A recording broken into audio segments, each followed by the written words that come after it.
Salut à tous, c'est Joris, j'espère que vous allez bien, on se retrouve pour une nouvelle vidéo, enfin. Je sais que ça fait pas mal de temps que j'ai pas sorti de vidéo, mais bon c'est comme ça. J'avais un petit peu moins d'envie à produire du contenu sur les réseaux sociaux, donc voilà, je vais pas me forcer non plus.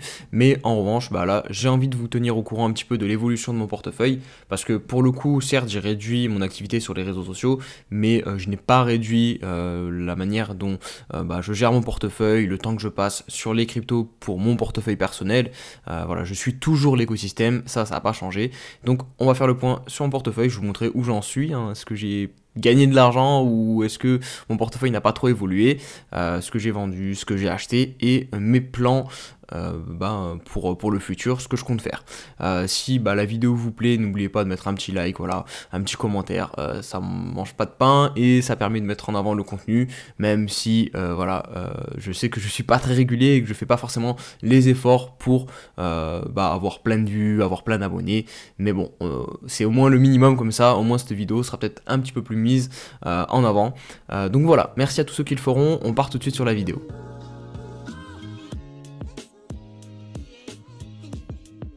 Alors, où j'en suis avec mes cryptos et mon portefeuille personnel. Du coup, vous le voyez ici directement à l'écran avec ce tracker que j'utilise pour suivre mon portefeuille.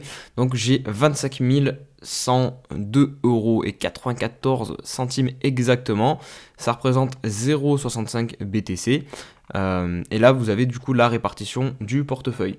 Donc pour ceux qui suivaient les vidéos avant celle-ci, mon portefeuille est au plus haut depuis un bon petit moment, je pense. Alors entre temps il est monté un peu plus haut. Vous voyez ici on a la courbe, je crois que j'ai atteint 27 000 presque à un moment, non 26 000 à peu près, le 15 janvier 2024, donc il n'y a pas si longtemps. Mais bon, j'ai pas sorti de vidéo à ce moment-là, donc voilà, là où je sors la vidéo, on va dire que je suis en ATH des vidéos. J'ai jamais eu mon portefeuille aussi haut en vidéo, je crois. Donc voilà, 25 100. Au niveau de la répartition, c'est ce qui va nous intéresser le plus, hein, voir comment je gère ce portefeuille. Eh bien, vous allez pouvoir voir que je m'en suis tenu à ce que j'avais dit dans mes vidéos globalement. On est à 37% actuellement en stablecoin, en USDT. J'ai un petit peu d'USDC aussi, j'ai pas que de l'USDT, hein. Toujours diversifier son risque au maximum, ne pas être exposé à un seul stablecoin. Voilà, on sait jamais si on a un dépeg sur un stablecoin, c'est-à-dire qu'il perd sa parité avec le dollar. Au moins, voilà, je limite la casse. Donc 37% stablecoins, ce qui représente 9 336 €. Ensuite, j'ai 24% en ETH. Donc ça fait partie des derniers gros mouvements de portefeuille que j'ai réalisé, avec aussi la vente du coup en stablecoin un petit peu, et 25% en BTC. Donc vous le voyez, j'ai quasiment la même somme en BTC et en ETH actuellement, alors que si vous prenez les dernières vidéos, j'avais beaucoup plus de BTC, ce qui était plutôt profitable vu qu'on avait une BTC dominance qui ne faisait que monter depuis plusieurs mois, donc c'était très intéressant de rester en Bitcoin. Mais maintenant j'anticipe, en tout cas les graphiques me montrent un potentiel signe de retournement sur la paire notamment ETH BTC, on le verra tout à l'heure sur les graphiques. Donc c'est pour ça que je commence à me réexposer sur ETH plutôt que Bitcoin, et aussi quelques altcoins, notamment vous le voyez ici dans la répartition vraiment précise de mon portefeuille. Vous voyez ici que j'ai une ligne qui est rentrée avec d'une valeur de 1600 €, c'est tout simplement SUI, et là j'ai une belle perf dessus puisque je suis rentré entre 900 et 1000 € d'investissement, et là je suis à 1006, donc bon, voilà, une position plutôt en gain. Je l'avais dit ça publiquement sur Twitter. J'essaierai de vous remontrer, de vous retrouver le tweet exactement juste après. Là je vais pas chercher sinon ça va prendre trop de temps, ou alors je vous l'afficherai à l'écran, je verrai comment je vais faire au montage. Mais voilà, j'avais pris tout simplement cette position parce que SUI BTC c'était haussier, donc pour moi voilà, je cherche avec les altcoins à surperformer le Bitcoin, sinon ça n'a pas d'intérêt à ce que je m'expose à un altcoin s'il sous-performe le Bitcoin. Du coup voilà, donc répartition globale, donc premier USDT 37%, BTC derrière 6300 €, ETH derrière 6000 tout pile, SUI 1600, Atom quasiment 1000 €, Flux 560 et enfin AAV 250. Mais ça reste des positions assez faibles que des fois je note pas dans mon portefeuille parce que je sais que par exemple j'ai un bac de TIA, un bac d'Osmo, et je crois que mon bac d'Osmo il vaut à peu près 300 €, mon bac de TIA quasiment la même chose. Donc voilà, ça je le laisse, mais en soi je pourrais presque l'enlever. Vraiment là le but sur ce portefeuille c'est de se concentrer vraiment sur ces grosses positions pour être plus efficace. Alors maintenant que voilà, vous avez en tête mon portefeuille, on va basculer sur les graphiques, on va faire un petit peu de la magie, voilà, avec les dessins et tout. Non, plus sérieusement, bon, soit si on va vraiment faire ça, mais bon, pour moi, je trouve que l'analyse technique fonctionne, enfin en tout cas du moins ça permet pas forcément de prédire le futur, mais ça permet on va dire d'optimiser ses entrées et ses sorties et d'avoir un plan en fait, de tout simplement se faire son plan.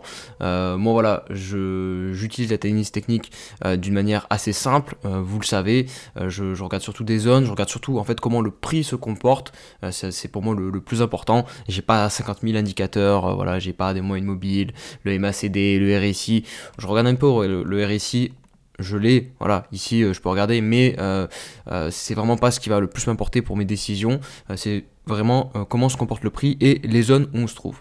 Du coup, ceci étant dit, on va commencer. Donc là, je suis sur Bitcoin en hebdomadaire.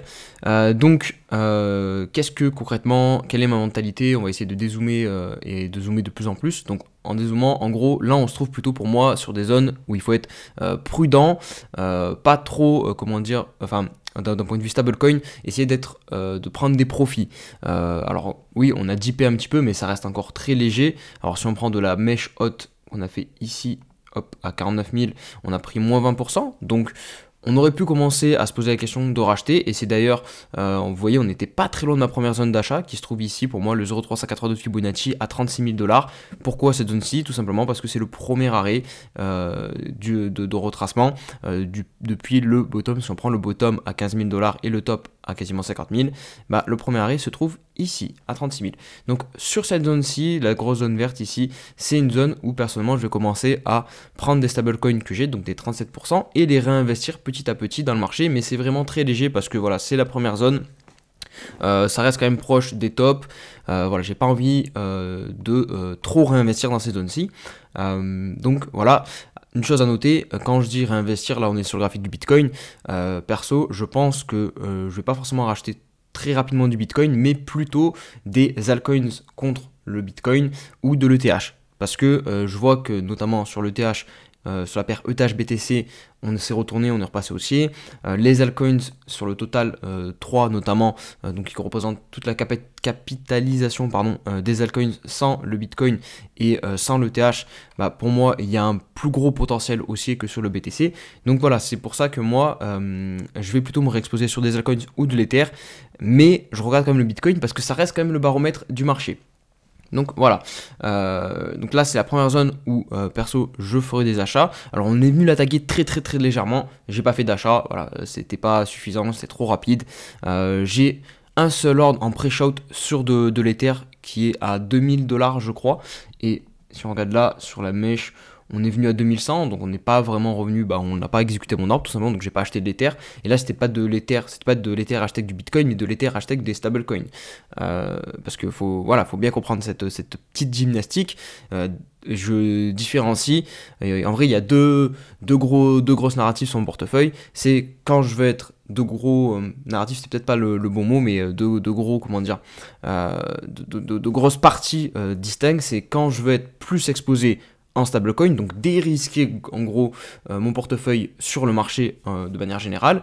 Et l'autre grosse partie, c'est BTC. Est-ce que je vais être investi dans le marché? Donc là, je vais avoir plus de crypto, mais comment je vais être investi dans le marché? Est-ce que je vais être plus investi sur du Bitcoin ou sur des altcoins? Et là, actuellement, en gros, ma philosophie, ça va être de commencer à me dérisquer en Bitcoin et d'acheter des altcoins, donc de toujours rester investi sur le marché.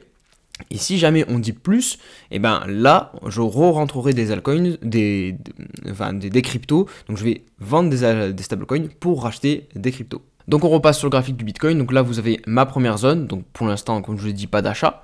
On verra si on y revient ou non. Mais là j'avoue que c'est plutôt bullish ce qu'on a fait. Il faudra voir où on clôture en hebdomadaire, donc dimanche soir. Mais si on tient globalement ces niveaux ici, là, voilà, qui est pour moi là, on est globalement en train de créer un range hebdo. Ici, voilà, voyez, on crée un range hebdo. Donc on verra de quel côté s'effectue la cassure, si on casse à la hausse ou à la baisse, mais pour ça il faudra une clôture à l'extérieur. Vous voyez, on a méché, on a piégé ici les acheteurs, et là on piège les vendeurs maintenant à la baisse. Donc bon, là, balle au centre, mais il faudra attendre la clôture, voir si on clôture bien à l'intérieur du range. Ceci étant dit, maintenant, ma vraie zone d'achat, et là où je vais rentrer beaucoup plus de stablecoin donc sur mes cryptos, c'est la grosse box verte ici, donc aux alentours des 30 000 $, et ça va correspondre aussi à la grosse zone de retracement, le 0,118, 0,786, qui est la grosse box grise ici. Donc entre 22 000 $ et 28 000 $. Donc globalement, ici c'est vraiment j'ai envie de dire la golden zone, c'est là où je vais convertir le plus de stables en crypto. Parce que tout simplement le risque reward sera très intéressant. Pourquoi? Parce que là, regardez, on va prendre du recul, on va même passer en mensuel.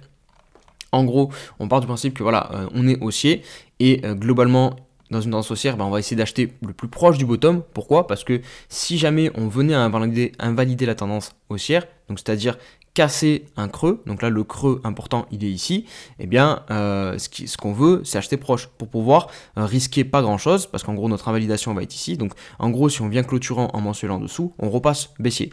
Ça veut dire que les probabilités iront d'en faire des nouveaux plus bas. Donc pas d'intérêt de rester dans ce marché là, donc je pourrais invalider et ressortir et repasser en stablecoin par exemple.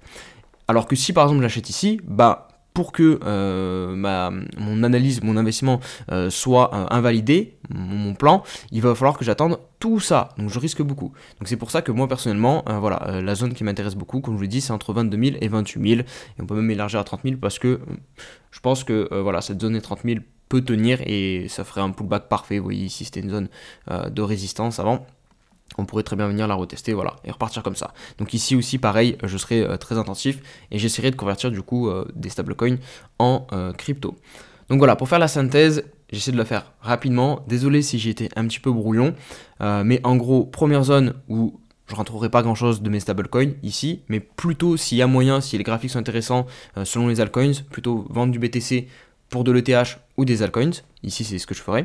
Et ici, là par contre, je prendrai dans ma stablecoin et j'achèterai des cryptos. Et enfin, on va conclure la vidéo avec le deuxième graphique pour moi le plus important actuellement dans mes prises de décision, c'est ETH BTC. Et je vais aussi vous passer la BTC dominance, qui sont globalement deux graphiques très corrélés et que je surveille beaucoup. On va commencer par ETH BTC, qui a justifié du coup mes achats de TH récemment. Et je vous ai partager tout ça sur Twitter. Si des fois je suis pas actif sur YouTube, vraiment le réseau social où je reste quand même le plus actif et où j'essaye, je me force quand même, des fois j'ai pas envie de publier parce que voilà, je suis pas réseaux sociaux, voilà, des fois on a la flemme, voilà, mais bon, je veux quand même vous tenir au courant, ça sera Twitter, donc vraiment venez me suivre là-bas, vous aurez les liens, le lien de mon Twitter en description. C'est vraiment là où je partage, dès que je fais des changements majeurs sur mon portefeuille, je le partage là-bas. Du coup, par exemple, regardez, ça c'était quand c'était le 25 janvier, je vous disais que je renforçais encore plus mon exposition à Ethereum en conversion du BTC en ETH. Et je vous avais même donné la répartition de mon folio. Le 15 janvier, voilà, je vous disais que je venais de convertir 3 000 $ de BTC en ETH. Et là, je vais vous expliquer du coup en vidéo pourquoi. C'est tout simple, parce que tout simplement, on a eu un retournement pour moi en hebdomadaire. Donc là, une bougie égale une semaine. On se trouve dans un range, regardez, un gros range sur ETH contre BTC. Ici, avec cette mèche, on est tout simplement venu sortir potentiellement tous les stop loss qui auraient pu se positionner sous ce bottom, qui était vraiment le bottom majeur du range. Et derrière, on a une énorme réaction avec clôture. Donc voilà, on valide. Alors c'est plutôt un V-bottom, mais on casse une résistance ici, une ligne de coup. Pour moi, donc voilà, on se retourne, on repasse haussier. Donc j'ai fait un premier achat, voilà, sur cette bougie là, quelque part par là, hein, pas très loin du top au final en vrai, mais pour moi il me fallait une confirmation pour rentrer. Et ensuite là j'ai du coup le dernier achat que j'ai fait là, hop, on va revenir en arrière, celui-ci là, je l'ai effectué tout simplement sur ce pullback de la ligne de coup de l'ancienne résistance qui, je l'espère, va devenir support et qu'on va pouvoir repartir comme ça. Maintenant, rien n'est sûr.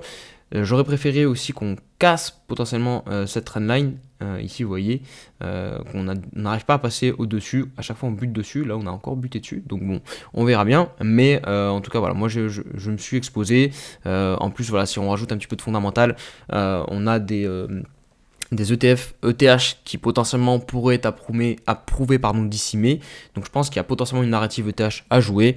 On verra si ça se coordonne ou non. Si jamais ce n'est pas le cas, eh bien voilà, je gère mon risque. Si je vois des clôtures hebdomadaires se mettre en place sous ce trait rouge, clairement, je convertirai de l'ETH en BTC, je dérisquerai, voilà, je prendrai ma perte. J'aurai globalement perdu ça. Mais voilà, ça reste, comme je vous l'ai montré tout à l'heure sur BTC avec le risque rewards, ça reste des risques voilà, faibles. Voilà, je risque que ça. C'est pas comme si par exemple j'avais acheté ici. Par exemple, si j'avais acheté ici, pour que la tendance s'inverse, j'aurais été obligé d'attendre, toujours pareil, une clôture sous ce niveau-ci. Donc là, par exemple, j'aurais risqué tout ça. Donc voilà, là, c'est propre, j'aime bien. Du coup, c'est pour ça que je me suis exposé sur ETH, BTC, enfin sur ETH du coup. Et enfin, dernier graphique, voilà, je vous montre rapidement la BTC dominance. Mais pour moi, c'est la même chose. Voilà, ici, on a eu une petite inversion de structure, de top sur l'hebdomadaire avec un M-top, tout simplement bête et méchant. Voilà, on inverse la structure, on repasse baissier sur l'hebdomadaire. Donc ça veut dire que les altcoins devraient surperformer le Bitcoin. Après, encore une fois, voilà, rien n'est sûr. Voilà, mais ça permet juste de gérer son risque. Par exemple, typiquement, là, si on revient mettre des clôtures au-dessus de ces tops, et bien on repassera haussier. Et pareil, là, vous voyez, vous avez une invalidation, enfin un risque assez faible pour pouvoir gagner bien plus. Voilà, si on va rechercher des niveaux beaucoup plus bas.